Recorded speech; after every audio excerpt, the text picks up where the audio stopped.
Oggi non avremmo 182 persone ricoverate se non avessimo il 75% dei veneti che si sono fatti il vaccino. Comunque il vaccino è stato un grande fronte e ci permette di non chiudere, quindi quando vedi un vaccinato quantomeno sappi che ha contribuito non solo a tutelare la propria salute ma anche quella della comunità. Il 75% dei veneti già vaccinati o in attesa di vaccino, già 13.000 prenotazioni nella settimana del Fast Vax, l'ospedalizzazione che rimane su numeri gestibili.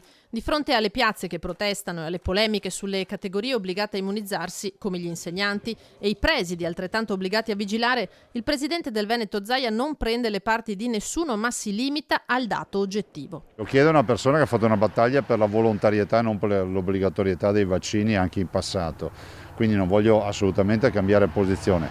Dico che faccio appello a tutti affinché la scelta di fare la vaccinazione non è solo una scelta personale ma anche di comunità. Le ripeto, non avremmo 182 persone ricoverate e 22 persone in terapia intensiva oggi, con 600-700 contagiati al giorno se non avessimo avuto almeno il 75% di persone vaccinate. Ma c'è anche chi sta scegliendo di sottoporsi al tampone invece che vaccinarsi e Zaia ribadisce che la gratuità dei test verrà presto riservata solo a determinate categorie attualmente al vaglio. Per ora i tamponi restano gratuiti, soprattutto questa settimana di Ferragosto per non creare disagi.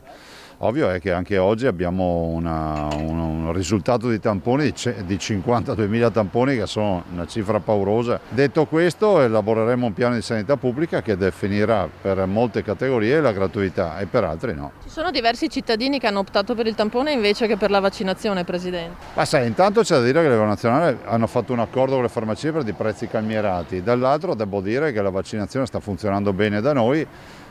Siamo già al 75% dei vaccinati o comunque prenotati, contiamo in ottobre di arrivare all'80%. Le prime giornate di applicazione del Green Pass non hanno registrato tensioni o comportamenti scorretti. Il governatore predica buonsenso sia da parte di chi deve esibirlo che da parte di chi deve controllare il rispetto delle regole. In questi primi giorni insomma un minimo di elasticità ci vuole, perché posso dire, se da un lato è vero che c'è chi ha il Green Pass, è altrettanto vero che c'è chi ha la vaccinazione e non riesce ad avere il Green Pass, oppure c'è chi deve regolarizzare ancora la sua posizione. Penso ai tanti imprenditori che si sono vaccinati all'estero, hanno le 2 dosi di Pfizer ad esempio e qui non riescono ad avere un Green Pass.